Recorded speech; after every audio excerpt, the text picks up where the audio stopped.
Hello friends, आप सभी का हमारे YouTube चैनल बैंकर बिहारी बाबू में स्वागत है। मैंने आज ये शीर्षक दिया है, ये पब्लिक है सब जानती हैं।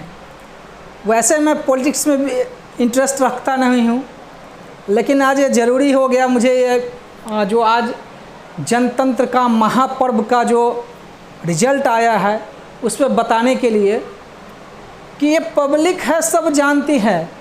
आप ऊपर से क्या दिखा रहे हो वो सब जानती है। एनडीए सरकार, एनडीए कहें बीजेपी सरकार, पहले बार बीजेपी सरकार थी। फर्स्ट टेन्योर 2014 से 19, 2014-19 के बाद मोदी सरकार हो गई। पुनः मोदी सरकार का ये लाया गया, बीजेपी तो साइड ही निकल गई।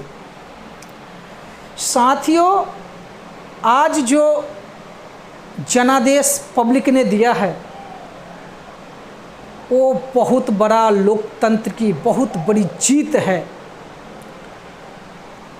प्रधानमंत्री मोदी जी का भी मैं भाषण सुन रहा था, उसमें भी उन्होंने ये जीत की बधाई जनताओं को दी है।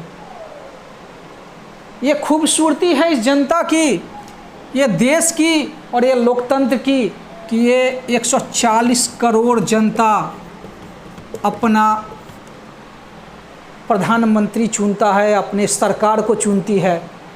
लेकिन वही सरकार भूल जाती है कि ये जनता, उसी जनता का वोट लेकर मैं इस सीट पे बैठा हूँ। आज इससे पहले जब कांग्रेस सरकार में होती थी, उनके भी लगातार ये होते रहे, मतलब उन्होंने भी जब सत्ता के मध्य में धीरे धीरे जनता से उनका मोह भंग होते गया और 2014 में बनी मोदी की सरकार, प्रधानमंत्री मोदी जी। इस बार नारा क्या था? अब की बार 400 पार, 240 पे सिमट कर रह गई। जनता किसी को सर आंखों चढ़ाती है तो उसे फर्श पे लाना भी जानती है। और ये बीजेपी सरकार के लिए और कांग्रेस दोनों के लिए एक सीख है कि आप काम कर रहे हो लेकिन आपकी दादागिरी नहीं चलेगी। अल्टीमेटली जनता के लिए काम करना पड़ेगा। आपने जो काम कर रहे हैं, जो किया है, वो अमीरों को अमीर बनाने वाला काम किया है, अमीरों को अमीर बनाने वाला काम किया है आपने, और इसी का परिणाम आपको मिल रहा है। इससे पहले भी आपके अगेंस्ट पूरा विपक्ष लगा हुआ था, लेकिन जनता नहीं समझ पाई थी और उसको नहीं वोट दिया। आपको फिर से मौका दिया और उस मध्य में आपने तो सभी चीज़ का बेजा इस्तेमाल कर लिया। ईपीएसयू को बेच दो, अब मर्ज नहीं करेंगे, बैंक को ही बेच दो, सारे प्रॉफिट मेकिंग कंपनी को बेच दो, सरकारी कंपनी को। रोजगार समाप्त हो गई। मोदी जी, आप अभी भी संभलिए। आप देखिए कि रोजगार कहाँ है। बीटेक करने वाले पीएसयू में, बैंकों में 15-15 हज़ार की कॉन्ट्रैक्ट पर नौकरी कर रहे हैं। उनको जो सपना आपने 2014 में दिखाया था, 2024 आ गई, रोजगार बिल्कुल नहीं है।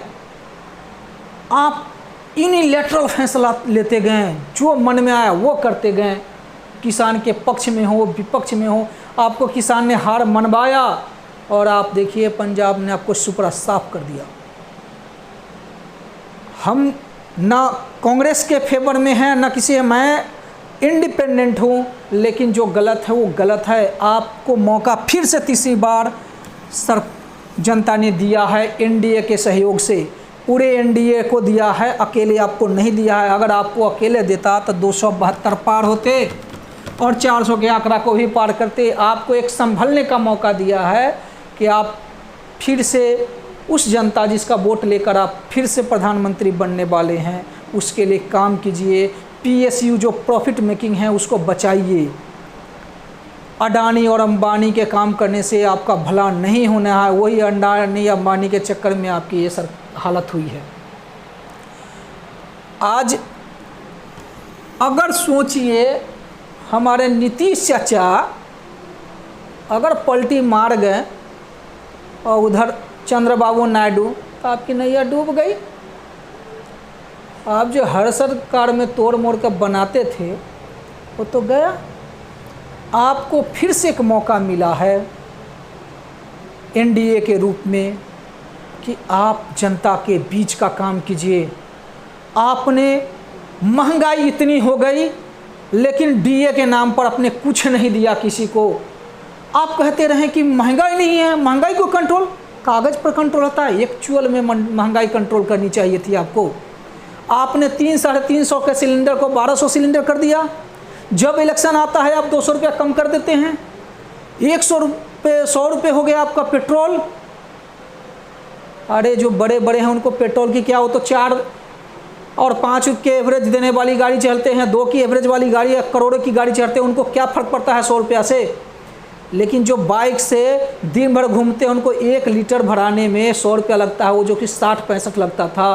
तो वो हर एक ट्रिप पर सोचते हैं कि हम 60 रुपया में 180 किलोमीटर घूमते थे, वो अभी इस आपके समय में 100 रुपया खर्च करने पड़ रहा है। सारी मार तो गरीबों पर पड़ गई, सारी महंगाई की।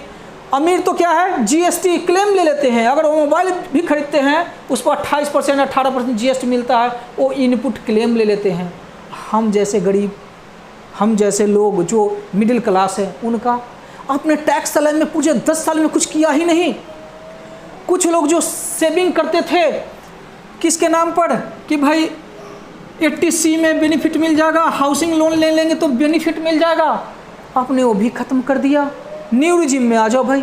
अरे उसी बहाने उनका कुछ बचत होता था, पीपीएफ में बचत हो जाता था, वो 15 साल 20 साल बाद उनके पास कुछ जमा हो जाती थी पूंजी। अभी यंगस्टर जमा ही नहीं करेगा क्या, तो इसमें टैक्स नहीं बच रहा है भाई। न्यू रिजिम में कोई टैक्स नहीं लग रहा है, आपने उसको सेविंग की आदत ख़त्म कर दी। जब उसके पास जॉब जाएगा उसके पास कुछ रहेगा ही नहीं। तो आपसे आग्रह है कि इस बार जो सरकार बन रही है पब्लिक आपको फिर से देखेगी। अगर आपने अच्छा काम किया तो चौथी बार भी मोदी सरकार, कांग्रेस और जितने आपको विपक्षी लगे हुए हैं वो फील्ड में घूम रहे हैं, क्योंकि उन्होंने जो गलती की तो उसको सुधारने में लगे हुए हैं कि हमें फिर से जनता मौका दे। और थोड़ा मौका देते देते उसको रह गया और आप थोड़े से ही आगे हैं, बहुत आगे नहीं हो। 232 पे हैं, 230 232 पे और 240 पे हैं आप। वो सब मिलके हैं, आप सब मिलके 290 के करीब है। सरकार बनने जा रही है। प्रधानमंत्री मोदी जी आपको फिर से तीसरी बार प्रधानमंत्री बनने के लिए ढेर सारी शुभकामनाएं। और हम सभी जो वोटर वर्ग हैं, जो हम वोट करते हैं आप लोगों को, आपको वहाँ ले जाने के लिए फिर से एक बार आप उनको उनकी सेवा में लगाइए, उनकी समस्याओं को समझिए। 5 केजी चावल फ्री वो भी देते थे, आपने क्या नया किया, आपने तो फ्री को बंद किया था। आप गरीबी को ख़त्म कीजिए ना। 5 केजी चावल फ्री में हम देते रहेंगे, वो तो ज़िंदगी भर देते रहेंगे। वो सब आएगा, आप आए, वो भी कांग्रेस भी दे रहा था, आप भी आए, वही कर रहे हैं। आप उनकी आय को बढ़ाइए, महंगाई को कंट्रोल कीजिए। विदेश नीति आपकी अच्छी है, लेकिन देश नीति भी अच्छी होनी चाहिए। देश के जनता खुश होना चाहिए। तो आपको पुनः एक बार एनडीए सरकार को और मोदी जी को ढेर सारी शुभकामनाएं तीसरी बार के लिए। और चौथी बार के लिए आपको पब्लिक के लिए काम करना पड़ेगा, फिर आप चौथी बार भी बनेंगे, ऐसा नहीं है। और नहीं तो फिर कांग्रेस को मौका मिलेगा, इंडिया को मौका मिलेगा, जो अलायंस है। इस बार जनता ने आपको एक मौका फिर से दिया है, लेकिन ये सबक के साथ दिया है कि आप काम कीजिए पब्लिक के लिए, कुछ चुनिंदा घरों के लिए मत कीजिए। धन्यवाद।